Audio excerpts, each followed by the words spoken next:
Sky with blueberries. Watch this video to the end. It's interesting.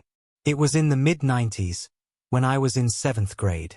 My main treasure was an old Chinese stork bike, the color of rust and devotion. The summer of that year smelled of dust, ripe cherries, and freedom. Every day was like the previous one. Before lunch, my mother's instructions to stay out of the river and don't disappear for long. And after that, endless exploration of the outskirts of our small town. But I had a secret. Not far from the old abandoned factory, where the boys and I were afraid to go, I found a clearing. Not just a clearing, but a kingdom of wild blueberries. Waist-high bushes studded with glaucous beads. I became her secret king. Every day I went there, squatted down and ate until my fingers and lips turned purple. I haven't told anyone about my El Dorado. It was my personal treasure, my piece of paradise. But one day, driving up to the clearing, I froze.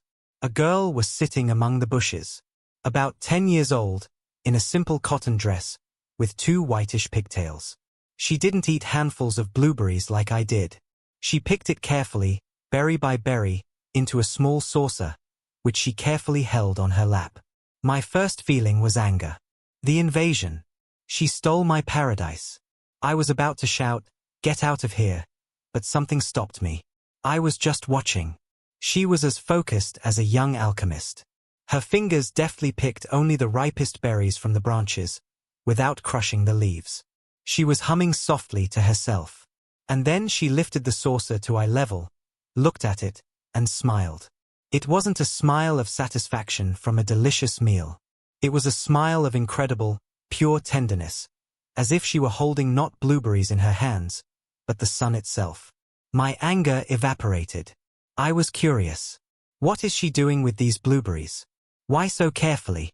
The next day, I arrived earlier and hid in the bushes at the edge of the forest.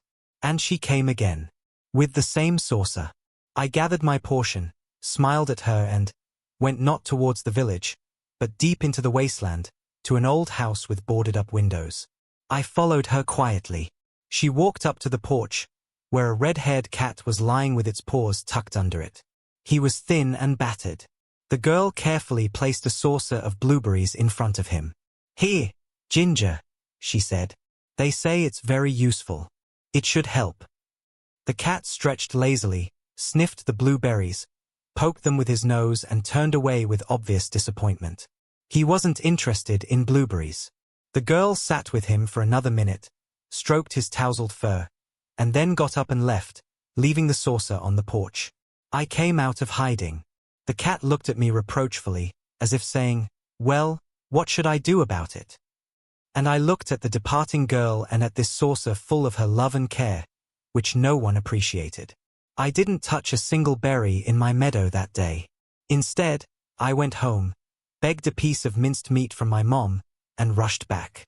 When I got to the house, I saw that the cat was still lying on the porch, and the saucer of blueberries was untouched. I went over and put the meat next to it.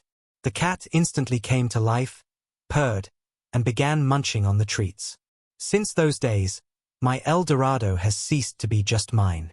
I started coming earlier, picking 2 portions of blueberries, one for myself, and leaving the other at the edge of the clearing in the very saucer that the girl seemed to bring every time.